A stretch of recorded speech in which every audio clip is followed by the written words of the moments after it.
Welcome back to the Great Compromise Podcast. I'm your host, Victoria the Democrat, and with me as always is GOP Jim. This week we are learning about tipping. What is the history of tipping? How did it start? What are the pros, the cons? How is it going? I'll tell you how it's going. It's out of control post-COVID, but okay, I'm getting ahead of myself. We'll get into that. But so is the economy, so there's a lot to break down. Everything's out of control. Why don't you start us with the history of tipping, and then we can get into the complaining about the modern times. Let's start in the 1860s. Wealthy Americans began tipping, and most diners were uniquely enough really opposed to the idea. They saw it as condescending and rude, classist even, that the wealthy would deign to give their money to the servers as an extra after the bill was condescending instead of kind or a sign of appreciation for their hard work. And then in 1897, Mark Twain was quoted as saying, "We pay that tax knowing it be unjust and an extortion." So an extortion? Tipping. He was not a fan either of Smart tipping. man, that Mark Twain. In 1915, 6 U.S. states did away with tipping, but it was quickly reinstated. Okay. So we've kind of had a shaky history with tipping. At first, it was an offensive trend, and then, we were rebelling against it, doing away with it, bringing it back right away. Great. The classic flip-flop. A lot of flip-flop. Definitely. Tipping, alcohol, what else do we flip-flop on? Daylight saving time. We can't ever just stick with one thing. Where's the fun in that? Yeah. Where's the mystery? I know. You gotta experiment. Today, of course, it's super different, right? Tipping has morphed into this judgment on your character. If you're a bad tipper, then you're probably a bad person. Yeah. You don't care about your waiter's ability to buy groceries this week if you don't tip them well. It has no reflection on how they did as your server anymore. 20% is the minimum. It's not a sign of an excellent job that they did. Mm-hmm. We've come a long way. It's evolved, certainly. Yeah. And particularly, it's evolved because of COVID. Yes, that was such a hard period for the restaurant industry that we made a lot of special circumstances during that time. And now I think there's a lot of confusion as to, have we bounced back? The economy is still really bad. What do we do? Right. People started tipping higher amounts at the start of the pandemic in order to help keep these local businesses open. Just a pickup order, just for takeout. Right, just takeout and to keep people employed during a hard time. But now the pandemic is over and that trend has not gone away, even though we have record inflation. And actually, to add to that, during the pandemic, a lot of restaurants added touch screens where there weren't any before. Yeah. And with that technology, there is automatic tipping options where the screen is displayed in front of everybody else, including your server. So there's a added layer of convenience and shame where there are options as high as 35% tip on crazy things like a coffee. The default option. And if you decide to do no tip or custom tip, not only is that more time consuming, but that's also the people in line behind you might see or your server might see. So are you really going to take that time or that risk? Yeah, I was going to say the exact same thing. You get peer pressured into doing one of the high default options, which is why they do it, right? Of course. It works for them and that's great, but I'm really annoyed with it. Oh yeah, of course. I already have to spend too much money on whatever it is I'm buying right now anyways, and now I have to spend an additional high tip on a drink that I picked up myself. It's crazy. Yeah, I actually, I read an interview with one of the managers at Square who sells, those screens and those register systems. Yeah. And they were telling like an account of one like small business that they instituted that at, and then in like the first month their tipping went up 50%. Really? Okay. Now that could just be Square wanting to sell more of these devices to small businesses. I mean, I'm sure it was for advertising purposes as well, but they were saying that part of that is that if you're using a tip jar, then a lot of people don't have cash or change on them anymore. Right. And so if you can just add it onto your, debit or credit card purchase, that's way more, convenient.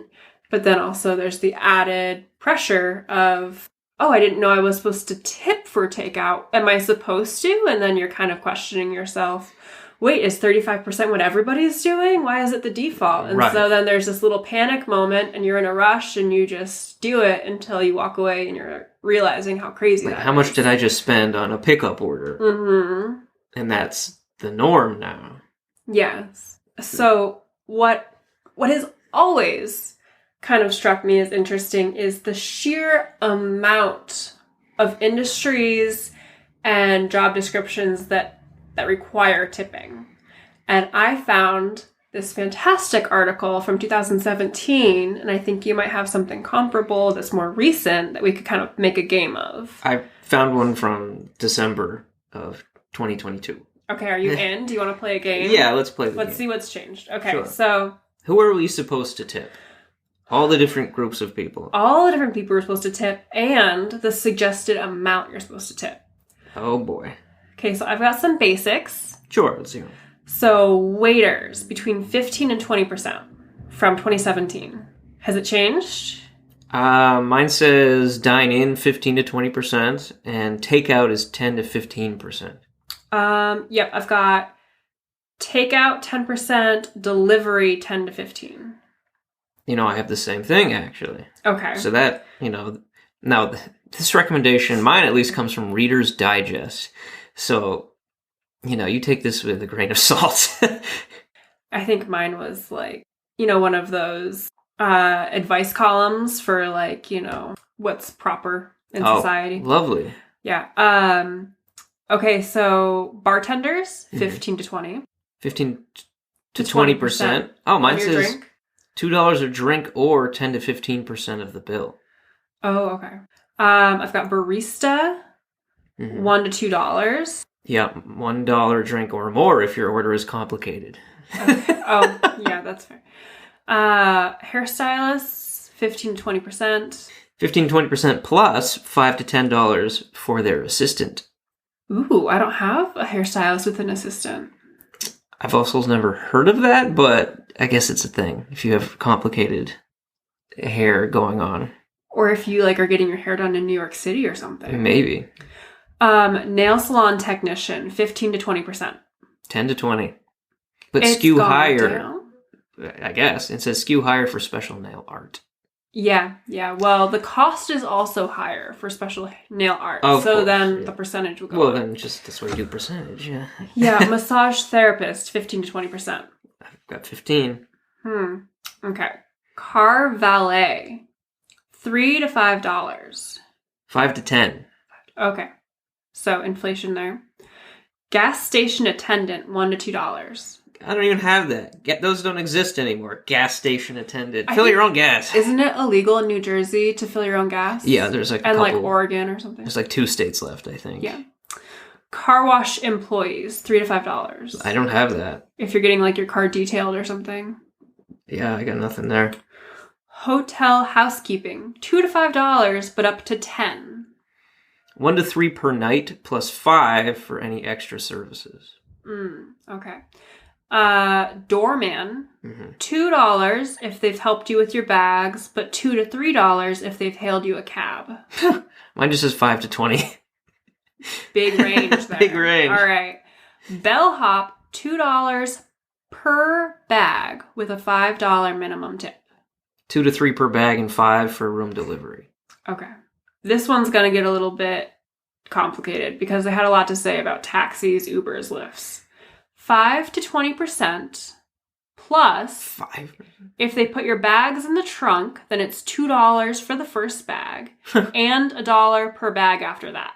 But also $1 to $2 if they give you tips on where to go in the area. You're kidding. It's very stressful. I don't have that at all. Mine doesn't even say taxi. It says Lyft, Uber, and other drivers. Minimum of 15 to 20% on the bill. I feel like I should have a notepad if I'm following this rule. That's crazy. Taking notes on what we talk about. Gardeners. No expectation of tip, but 10 to 15% is acceptable. I'm sure it is, of course. I don't have gardeners on here. I have Amazon drivers, but I don't have gardeners. Oh, I don't have Amazon drivers. What do you say about that? 5 to 20 in cash in an envelope if the delivery is extra large. I've heard that some companies don't let them take tips or gifts. Amazon can't even get bathroom breaks, so, a couple bucks here and there they probably won't allow either. So it would have to be cash for them to get away with taking it. Probably. House cleaners, optional, but 10 to 15% is acceptable. Mine says 15 to 20. Okay. Tattoo artists, 10 to 20%. Tipping the tattoo? No, I don't have that. Strippers, $1 to $5. It's not really a tip as much as it is. Apparently they really rely on it. Just going to a strip club. Do you have food delivery? Or personal grocery shoppers? Food delivery was 10 to 15%. I have that too. Mm-hmm. Personal grocery shoppers, I don't know if that was a thing back then, but now it's 10 to 15% of the bill. Okay. I have sports instructors. What? 15% for adult groups and 10% for private lessons. What is that? I don't know, like if you're going on if you have a ski instructor or a fishing, what's that, guide? Yeah. Or you're getting a surfing lesson. I have personal trainer. Okay. $10 to $20. Okay. Supposed to tip your personal trainer every time you see them? I hope not. Yeah, no. Golf caddy. Anywhere from $20 to $50, depending on if it's per player or if they toted your bag around or more than that. Okay, this is crazy. Does this list ever end of people to tip? In real life, probably not, but mine has one more. Okay, let's hear it. Dog groomers, 15 to 20%. Okay, fine. That makes sense for some reason. They could get bit. I don't know. It seems like a dangerous job. Let's compare this to gift card add-on, 10 to 20% of the service charge. What? For buying a gift card. This is Reader's Digest. I'm going to put this in the description so everyone has a little guide for the modern age of how much to tip. Wow. And of course, massage therapists and... But then let's talk about tipping at Christmas time. We were traveling in December, and everyone was tipping, like, the bus driver and all kinds of stuff, like... Yeah, it's out of control. I mean, listen, the bus driver did a fine job, but you don't need to tip everybody. I don't know. Does it make me a bad person that it didn't occur to me to bring enough cash to just put money in everybody's hand that I interacted with through the month of December? No. Am I not generous of heart? Because tipping has turned into, like, I don't want to be seen as a bad customer, a bad person, Grinchy, Scroogey, just because I don't want to give you 35% just because I picked up my own food at the counter. Well, listen, you're not alone in feeling this way. It doesn't make you a bad person either. Tipping burnout is very real. According to a poll from creditcards.com, Americans say they are tipping less often than they were early in the pandemic, and less than in 2019, too. Tips to servers, for example, has decreased from 77% of people who actually tip in 2019 to 75% in 2021, and this down to 73% in 2022. And that may keep going down. It was almost 80% before the pandemic.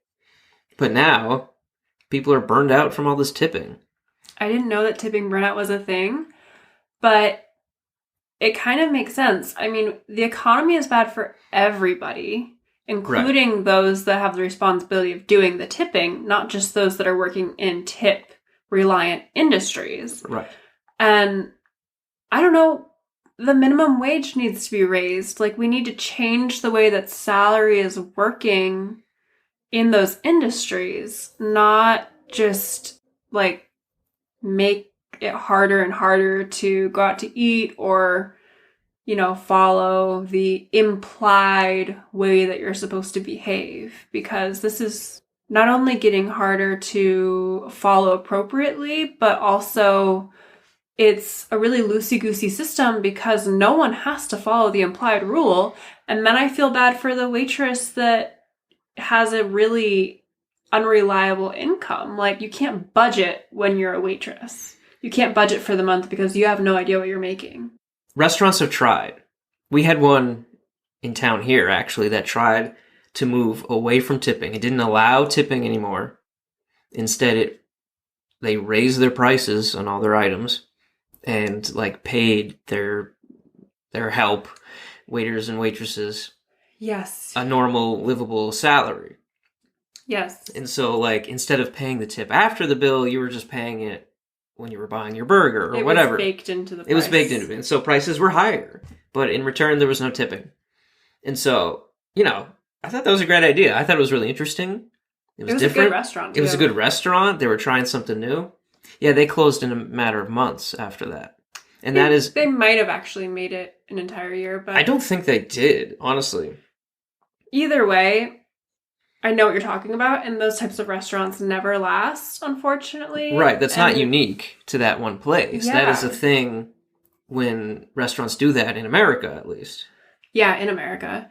I mean, there are entire countries where that's just the norm, but it's unfortunate. And I was reading about this theory that it's the preconception that it's just a more expensive restaurant because Americans are used to adding 20% themselves to the check at the end.